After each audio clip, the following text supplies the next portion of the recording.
Okay, good evening everyone, and welcome to A Night with the Candidates, a political forum produced by the Times Leader and King's College.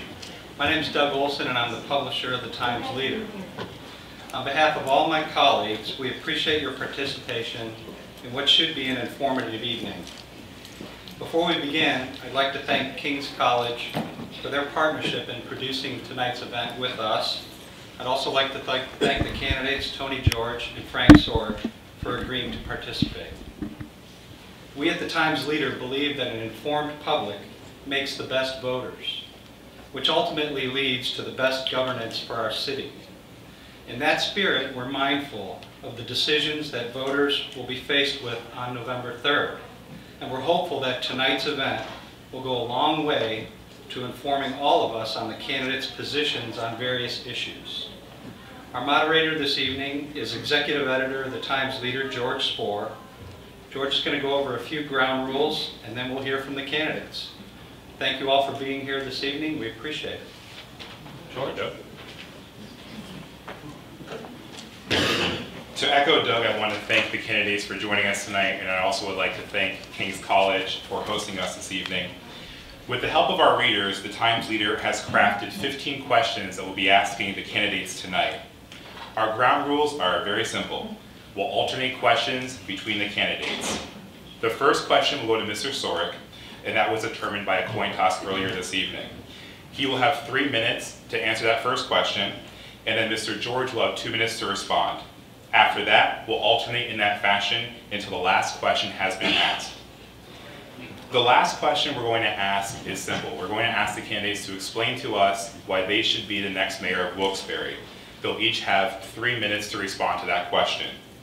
Dottie Martin, our managing editor, will keep us all in check as her role is our timekeeper tonight. We're all here in the spirit of learning and information. As such, I'd like to ask the audience to refrain from making any comments until after the forum has completed. If everyone understands the process, I'll dive right in. Mr. Sorg, if Mayor Layton's budget proposal contains a tax increase, will you revise it so that it doesn't contain a tax increase? It does not contain a tax increase, but I will be revising the mayor's budget anyway. In what way will you be revising it? There's several issues. As I've stated all along, the mayor's salary is astronomically high for the area. I believe that needs to be adjusted, as well as I'm not a firm believer in elected officials receiving a benefits package. So as your elected mayor, I will not be taking a benefits package that is paid for by the taxpayers. I will be paying for that myself. So in a sense, I will be diverting the savings back to needed departments like the police department or fire department or DPW. Thank you. Mr. George, care to reply? I would revise the budget also, but because some of the projections I believe are a little high, and I think they're not realistic, and they won't meet the values they're determining. I'd probably downplay those. And as far as the police department, just decreasing your salary and the council salaries not going to make much of a difference. For one officer, it's probably $100,000 to send to training, uniform, and his salary. So, you know, there'll be some changes in the budget, but first we have to see what the projected costs are, where we stand right now, because I don't know where we stand right now. If we met the projections this year or not depends on where we go next year. I have to wait till we get all the figures in. Okay. Next question is for you, Mr. George. If you become mayor, will you ask nonprofits to increase their pilots? And so everyone knows, pilot stands for payments in lieu of taxes. Nonprofits traditionally don't pay taxes. They have a pilot program with the municipality that they're in. I know King's, Wilkes, and Blue Cross are our biggest pilots. And I believe King's is $62,000 a year, which has been for the probably past 10, 12 years. Since that day, they actually purchased a lot of property. Wilkes purchased a lot of properties. I don't feel that they're keeping up with the pilot they should have. Yes, I would definitely ask for more money. Okay, Mr. Sorg. I concur. I think that requesting more money from nonprofits is definitely a must, but taking that a step further, I would petition Harrisburg to look at the laws that allow for nonprofit status in the state and tax exempt properties, and say any institution such as a university that can pay its executive officers what some of these institutions pay. And knowing right well where I'm sitting, I say if they can afford to pay their executive officers what they pay, they can certainly afford the same property taxes that you and I pay. On that note, Mr. Stork, how do you view the city's relationship with Luzerne County? Specifically, are there any benefits to fostering a closer relationship between city and county government? And if so, how would you do that specifically? I think that the city and county do have a good working relationship, and I look to maintain that. There's a lot of joint projects between the city and county, and that's something that's very important when we look at what was done with the Riverfront project and other projects. So having a good working relationship, I have a great working relationship with many on county council, and I don't see that changing. Okay, Mr. George? I believe the relationship could go a lot further. We have the Division Street Bridge that's been like that since 2008. We have the bridge on Washington Street also that's been blocked since 2010. And I think with the county should have done more to open those roads up. And I remember when we worked with the three solicitors, not solicitors, the commissioners, and we had a lot better working relationship. And I said we have to do that again with the council, and we don't have that right now. Okay. Mr. George, do you believe that city government plays a role in job creation? And if you do, what specifically would you do to create jobs? Most definitely. First, we have to make the city safe. Without a safe city, you're not going to have any economic development in the city. People are afraid to come to the city. Businesses are not going to come to the city because they rely on the people to purchase from them. Without a clean city, I mean both law and clean streets, lines in the streets, new sidewalks, new curbs. Without that, no businesses are going to come to the city. Mr. Sorek? I also agree with my opponent that restoring law and order is definitely a must when it comes to attracting new businesses here. But the city, in my opinion, could be much more business friendly. I mean, just recently the administration went on to inspecting businesses the same way they inspect rental properties, and I believe that that's a problem in itself. Wilkes-Barre doesn't seem very business friendly. It doesn't seem welcoming to those who want to come here and set up shop. And that's something that we definitely need to work on. How specifically, though, would you foster a more business-friendly environment within the city? Exactly as stated, these inspections for businesses, I think just create a hostile environment, as well as the way the city or should say doesn't allow contractors who are licensed by the state of Pennsylvania to conduct business in Wilkes-Barre unless you have a specific Wilkes-Barre city license. We need to have a more open door policy so that those who want to come here and conduct business can. And more importantly for our homeowners, if we have a contractor who's licensed by the state of Pennsylvania and is complying with all of the laws of the state of Pennsylvania but can't do business here, that limits the pool in which we can hire from. So right away, we're basically saying, hey, it's a members only club in Wilkes-Barre, and I'm sorry, your contractor's not a member. That's got to end. Okay, so you view it more as an inspection and kind of onerous city government being hostile toward business, whereas your opponent sees it. Not very welcoming. Okay, and Mr. George, just to make sure I understand, you're saying that it's more of a lack of cleanliness and there's a crime problem, and that's the biggest deterrent to business coming to Wilkes-Barre? It's perception. What people perceive is what they believe is happening, and it appears that Wilkes-Barre is a dirty city, and we have to change that perception. Okay, back to you, Mr. Sork. This might tie in a little bit here. How do you propose, if at all, the city collaborate more closely with, say, the Chamber of Commerce or the Diamond City Partnership? Is there a role in your administration, should you win, for that kind of collaboration? Absolutely. There's a lot that the Chamber of Commerce has to offer, and their job is selling Wilkes-Barre as the place to be. And whether or not, they want, I don't know how to phrase it, but whether or not they believe it or not, I mean, their job is to sell Wilkes-Barre as the place to be, and our job in city government is to make Wilkes-Barre a welcoming city and a safe city in which to do business in. Mr. George? The Chamber already has a great relationship with Mayor Layton, and they did a lot of things for the downtown, and I plan to maintain that relationship that the mayor has created.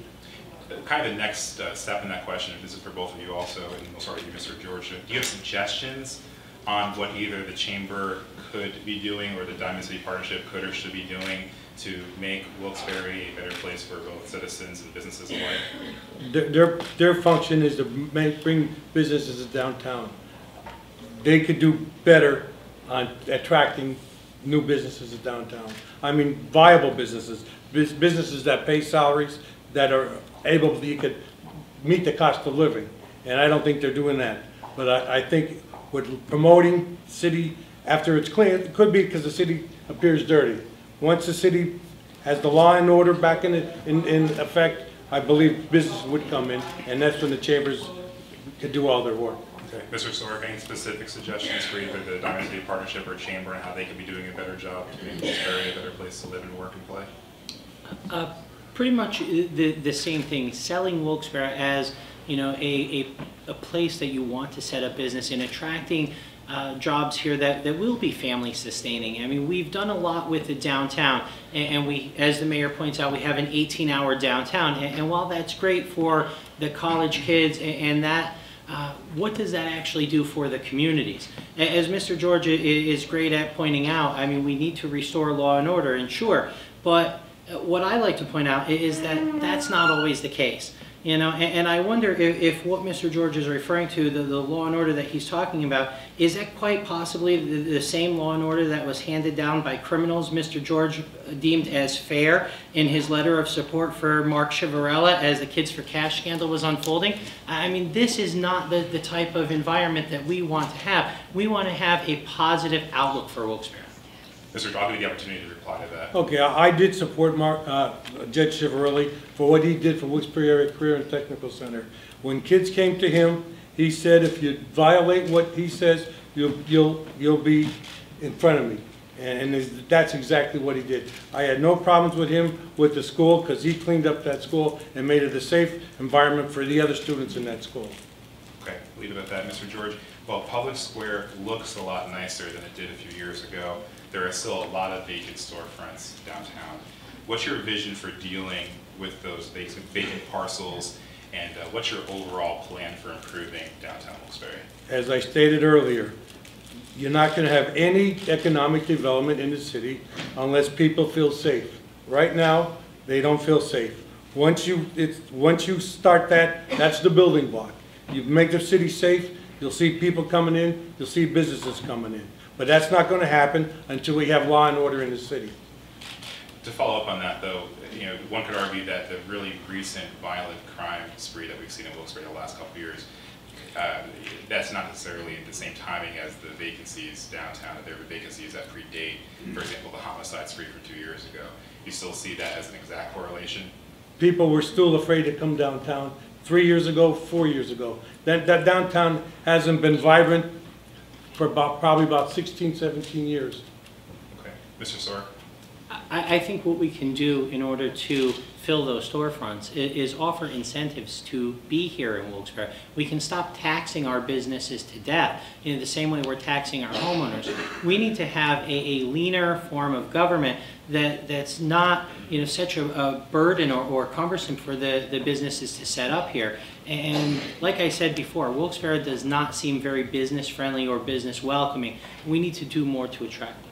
What kind of incentives do you envision, for example, for businesses that would want to come downtown, and where that money come from to pay for the incentives, assuming there's financial incentives that you're talking about? Well, I'm talking about any incentives. I mean, right now, Wilkes-Barre has a 3% income tax rate, and I know that's one of the reasons we're looking at a stagnant economy in Wilkes-Barre.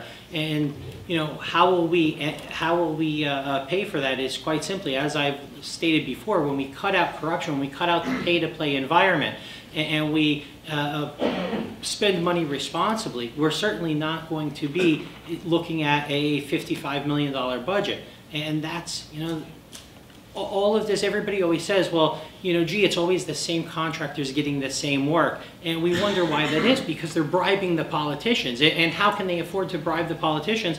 Quite frankly, it's built into the cost of doing business in the city, and that's what we need to change. Do you see, and this is a question for you and then also Mr. George, tying into that, do you see the problem with vacant houses being tied in the same kind of way that we have vacant storefronts? There's neighborhoods in some cases with dozens, if not hundreds of vacant homes.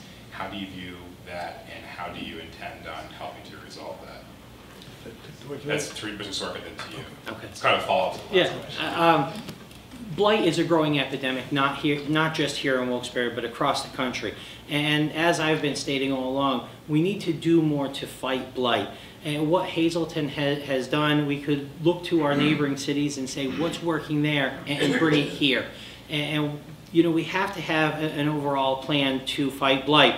As I stated at City Council at their last meeting, our comprehensive plan, which allows us federal funding to fight blight, our comprehensive plan hasn't been updated since 1968. We're a little out of date there. We need to focus on our redevelopment authority, our ability to attract blight funding so that we can rehab some of these homes and get them back on the tax rolls and back in the hands of people. Ignoring the problem isn't getting it done. I moved to this city in 2001, and I keep saying you would be hard-pressed to find abandoned, blighted homes. Today, they're on every block in every street corner. So we have to do more to combat this problem. I ask everyone, please go home tonight and Google the broken window theory if you've never heard of it. It's what Rudy Giuliani did in New York City, and it's what's happening here. It's what's happening across the country. As we tax people right out of their homes, they're leaving, so what do? We keep stacking tax on top of tax because, quite frankly, as our tax base has shrunk here in Wilkes-Barre, we haven't seen government stop spending. In fact, the budget keeps going up and up and up, although our population is declining. So, we have nowhere to go but up. We need to broaden the tax base, not keep jacking it up. Mr. George? As Mr. Sork said, the broken window theory was instituted under Chief Barrett and Mayor McGordy and myself when the mayor was there. We had the neighborhood impact team. We went from house to house, especially with code violations. We condemned the houses. And after so long, if they're abandoned for so long, we went in using OCD money and demolished the houses. And actually, we built new houses under another plan from OCD, and we sold them to middle-income families. And I said, that works. Why reinvent the wheel? We'll do the same thing. Okay. Mr. Sork, several residents have complained that City Hall's payroll is too large. Do you agree with that assessment, and how would you plan to evaluate city employees to make sure that taxpayers are getting their money's worth? Let me just point out that the city is unionized. So as far as adjusting the payroll of unionized employees, that's not within Mayor Layton's ability, that's not within my ability, that's not within council's ability. So what we can control is the administrative non-unionized payroll, and that's something that I've stated I think is too high. When we look to our neighboring city of Scranton and we say, they're a city with almost twice the size, twice the population, and their payroll, their administration payroll has always been less than Wilkes-Barre. What's wrong with this picture? We need to adjust that. That's what I stated from day one. And on day one of my administration, I can cut $250,000 off of that payroll alone in benefits and divert that back to public service, public safety. And as far as the evaluation part of that goes, do you have any idea of frustration in your management team to see how well or not they're doing? Again, look to our neighboring cities, what's working for them, and see if we can implement that here. If Scranton's mayor, again, is making $65,000, why can't ours? I don't think it's much different with any of the other positions as well. City administrator or department heads, management team. I think, again, what's working in our neighboring cities can work here. We don't need to reinvent the wheel. We can just look at those examples and kind of lead by example. Okay, Mr. George, same questions. Do you believe that City Hall is overstaffed, and how would you evaluate your team to make sure they're providing taxpayers with a good value? No, I don't believe they're overstaffed. 90% of the budget is a fixed budget. That's for salary, benefits, and equipment. and you're not going to change that. You have 10% you could work with, and it's not going to be with your employees. And what I would do is everybody's going to have to work harder with less things, and they have to be accountable for their job. Right now, if you're not accountable, you should be disciplined, and that's a big thing with the police department. Everybody on that department was accountable, and if they weren't, they were brought in front of the chief, and that's how the whole city should be run. If you're not doing what you're supposed to do, we'll find somebody else to do it. Okay. This question you've both touched on through your answers, but I want to be very specific here. Mr. George, you get the first pass at it. What would you do to make Wilkes-Barre a safer city? I'd have saturation patrols, which I'm not going to reinvent the wheel. We had all this back when I was chief. We had saturation patrols, we had the bike patrol, we had the crime prevention, which was big because most of your information comes from the people on the streets, and they're the crime prevention people. And right now, there's not much cooperation between the city and the crime prevention. We had the cop hotspots, where if there's a problem house in an area, we didn't come back to the station to do the report. That cruiser had to stop in front of that house. If it took an hour, he stayed in front of that house and did that report. In that hour, people wouldn't come into the house. And that stuff like that works, and it doesn't cost anything. And that's what I plan on returning. Okay, Mr. Sorek. A lot of what I've stated all along in combating crime is not just simply adding more officers. I know that that's a staple of my campaign, but that in itself isn't enough. What we need to do is take a proactive, not reactive approach.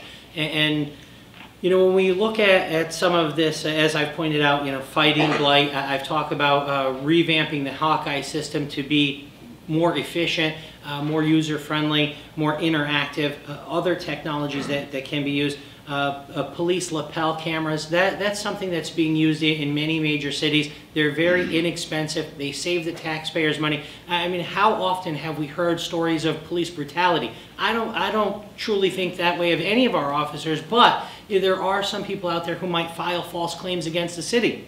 I mean, this city settles a lot of claims similar to those, and if we have lapel cameras, very inexpensive, what they can do is just take the guesswork out of it. You know, if someone's falsely accusing one of our officers, just replay the footage and that ends that.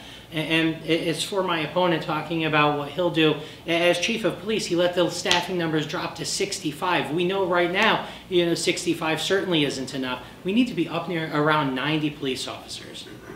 Just, Mr. Jordan, out of curiosity, do you care to respond to that? What do you think the right I would have loved to have about 200 officers, but I don't make that decision. That's the mayor's decision. He doesn't know how the form of government works, I guess. Is there a number that you have in your head, though? I mean, we're at 86 now. If the people can afford more, I'd hire 100 more. Okay. We have to limit ourselves to what the taxpayers can afford. Dovetailing with crime is the issue of cleanliness. So, Mr. Sorek, what would you do to make Wilkes-Barre cleaner? There's a lot we can do to make this city cleaner. As I talk about technology that we'll use, Detroit rolled out a smartphone app that allows residents to take a photo on their smartphone and send that into the city, and it would be automatically routed for resolution. Let's say you see a pothole, or you see a blighted property, or you see, as some folks like to point out at council, indoor furniture out on the porches. And when we see stuff like this, it can be dealt with immediately. You can institute something like that. It's very inexpensive, doesn't cost anything. Detroit is having great success with that. Also, organize volunteer cleanup days. If we have a city government that's, again, proactive and not reactive, I think citizens will look at this as a positive thing, and I think they'll get involved. Reinstituting the spring cleanup. I know the mayor eliminated that, stating it was too costly, but look at what we've seen since that program has ended. We've seen increased dumping in alleyways. If we don't offer a service that people need, they're going to find it elsewhere, and that's something the city cannot afford to continue. Mr. George. I plan to bring back the clutter cleanup and the white goods pickup to stop the alleys from being loaded. But this phone app is good if you have a smartphone and you can stop driving, stop and get out of your car and take a picture. My proposal would be the garbage trucks go to every house in every part of the city. They can make notes of where there's potholes, where there's garbage screwed in the yards, and bring that back to the city, and then the city can take care of it that way. And it doesn't cost anything because they're on the street already. Can I respond to that? Okay. As we've pointed out, our DPW is as understaffed as any other department. Let's throw more at them when our citizens will gladly volunteer to help take a photo or respond via an app. It's working in Detroit. Detroit is a much bigger, more congested city, and if it can happen there, I assure you folks, it can happen here. Do you see it though as an onerous task for DPW employees to report? Stop and potholes? fill out a form, and you know, I mean, they're picking up trash already. Let's have them stop and note which address they're looking at, what needs what. I mean, let's just add more on guys who just barely can get it done with the resources they have now. Mr. George, could I respond to that? The driver sitting in the truck, he could make a note of it. Well, at least I'm heartened that you both have brought potholes. So, Mr. George, several cities have created a violent crime unit with a highly supervised and experienced supervisor at the helm with significant expertise in fighting specifically drug crimes. Do you support the creation of a violent crime unit, and if so, how would you fund it? Yes, I do, and I wouldn't try to fund it on our own. I team up with the county, do it as a county level, and have the county and state fund the bill. And they'd be more than willing to do that, because it's done in other places. Mr. Sorek? I also agree that, yes, we definitely need a violent crimes unit. I've stated in several press releases that we do. There are several grants available as well as state and local grants. There are federal grants for funding such a program, and I would look to those as well. So you both support the creation of the unit, but you both look outside the city to fund it? Is that right? Yes. We would look, well, I think Mr. George and I would both agree that we would look for any available aid. It's not that we're looking outside the city, we're looking for any aid the city could get to help us in funding that. Okay. Mr. Sorek, you accused Luzerne County District Attorney Stephanie Salavantis of improperly using public resources for her administration. Can you clarify those accusations? I made no such accusation. What I stated in my request to District Attorney Salavantis is for her to forward the complaints that the Wilkes-Barre City Taxpayers Association had received to the Attorney General's office for investigation, because I don't think that her office should be tasked with investigating their chief officer. So I did request that her office recuse themselves and move the investigation down to the Attorney General's office for someone to take a look at. And again, I spoke with witnesses on this.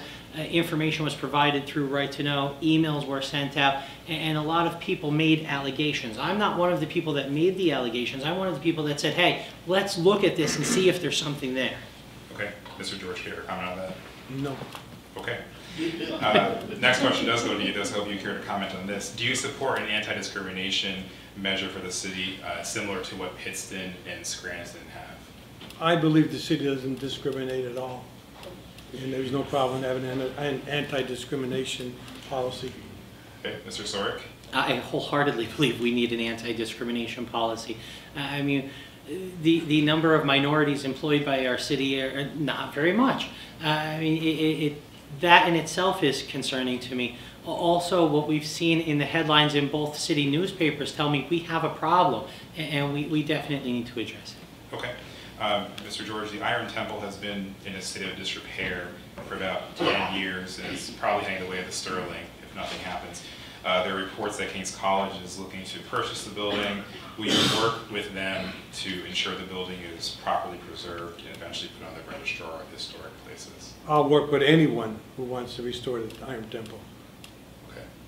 Mr. Sorek? I echo those remarks. I think the Iron Temple is part of our history, and I think Wilkes-Barre has lost too much history as it is. We cannot afford to lose any more. A follow-up to that. What is your vision for that parcel? Iron Temple specifically. You know, if you could, you know, as mayor, with the influence that you would exert as mayor, you know, what would your vision be? My vision would be very expensive, and the city certainly doesn't have funding to do that. But you know, if King's College or someone else offers a vision, I'm very optimistic in taking a look at it, simply because, again, it's part of the history.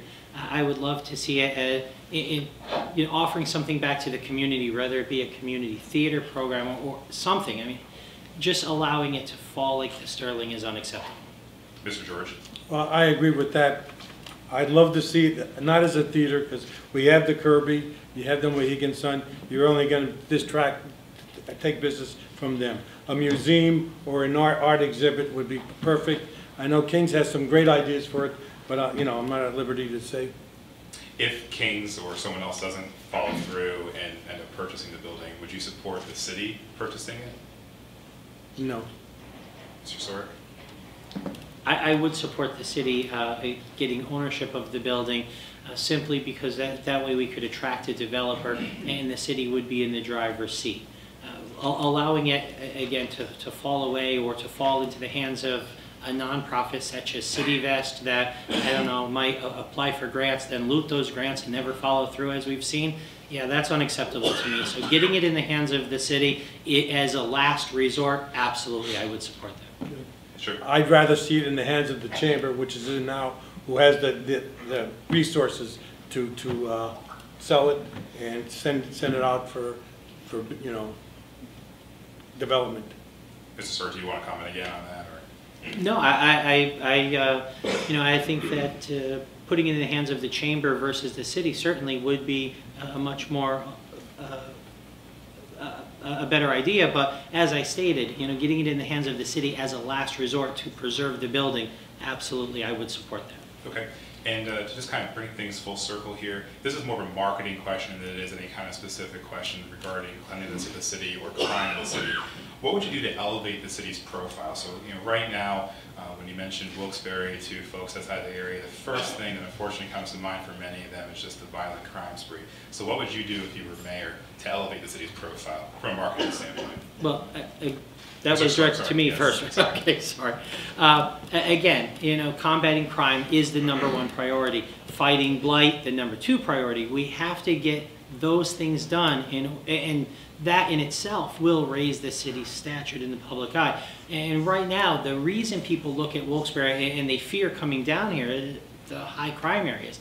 You know, once we are able to do that, we are able to get a grasp on it, I believe public perception will change.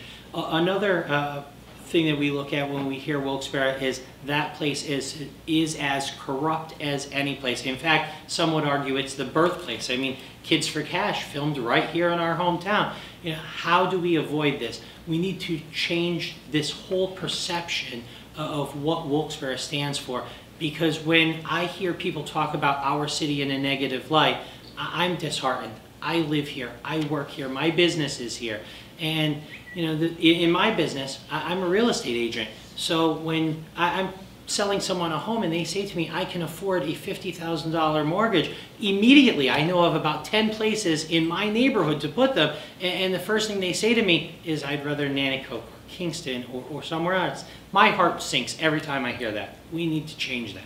Mr. George. Your question was without marketing. Right? Marketing. We're an historic city. We should promote the historic background we have, and we're not doing that. And Iron Temple is a prime example. If we could keep that, that would be a draw for people, just to see the building. It's only the one like that in the country, and we're not utilizing those things. And there's a lot of houses and buildings in the city just like that, and we have the river. We should promote all that, but we're not doing it. Since you both are a lot more succinct than we anticipated, I have a couple more questions that we weren't originally planning to ask, but we were asked some questions of folks here as they walked in, so I'm going to take the time to ask them now. Mr. Sork, for you first. I'm sorry, Mr. George, rather, it's your turn. How do you want to be remembered? Say you're mayor, when your term is over, and say your last re-election term is over. How do you want to be remembered as mayor? Honest and hardworking. Once again, succinct. Mr. Sork?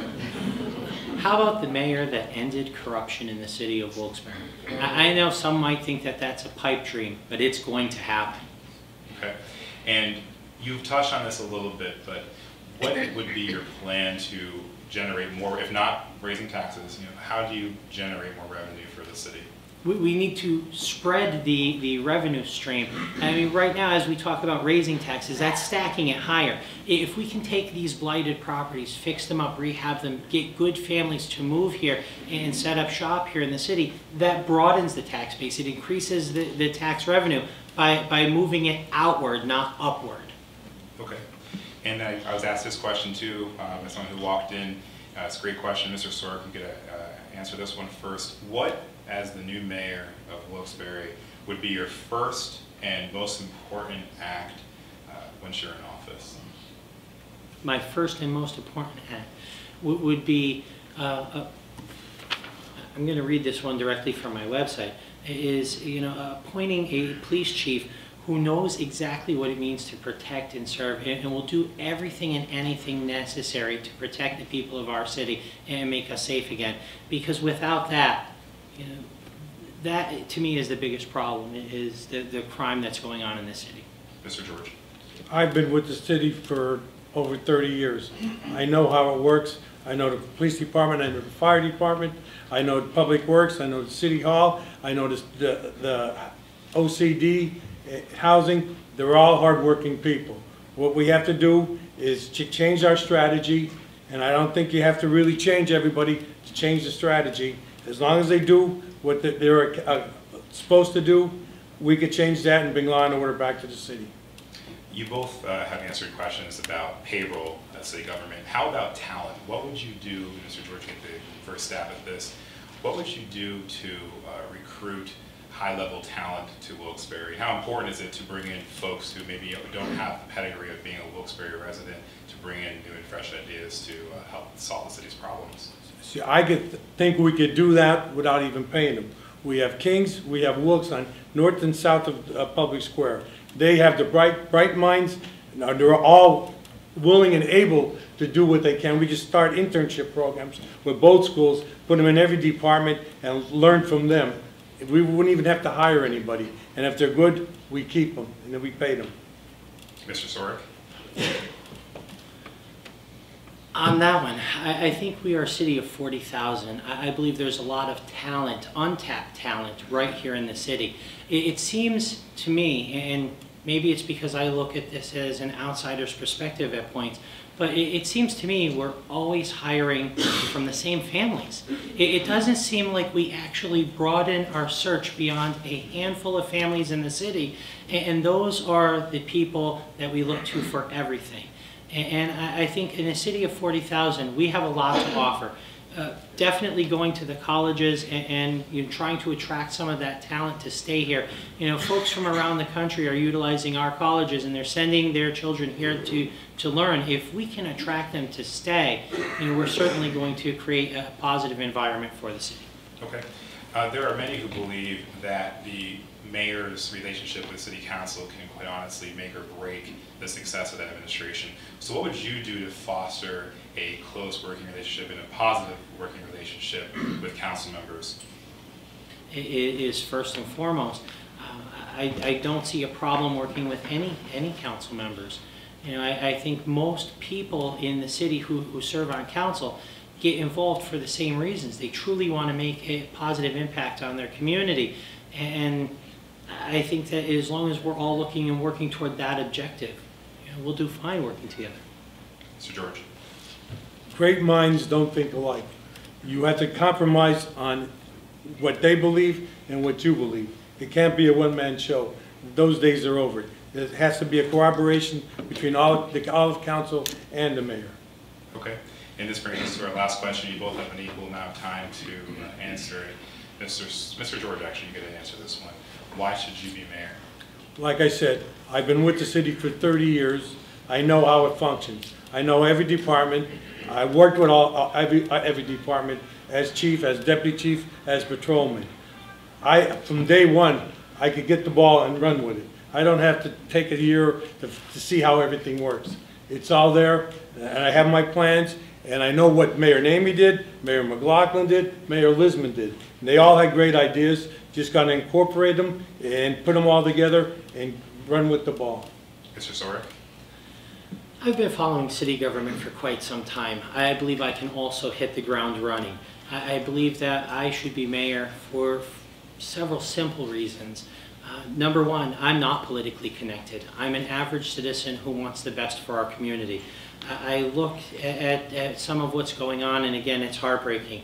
Also, I have not taken campaign contributions from any city contractors looking to be rewarded once elected. My campaign has never once taken any money from anyone who's been convicted of political corruption. I'm the only candidate up here who can say that. So quite frankly, I'm asking for the vote simply because I'm the honest choice. I'll give you both the opportunity to respond to each other's closing remarks, Mr. Dorsch. I was brought up, when I give something, don't expect anything in return. And that's how I act. I don't care if somebody gave me $5 or $5,000. All they're going to get from me is a thank you, because I owe nobody anything. Mr. Swear. Because we've seen how well that's worked in the past, folks. We should believe that. Thank you. All right, at this point, I'd like to thank both candidates for their time. I want to thank all of you for coming. And with that said, thank you again.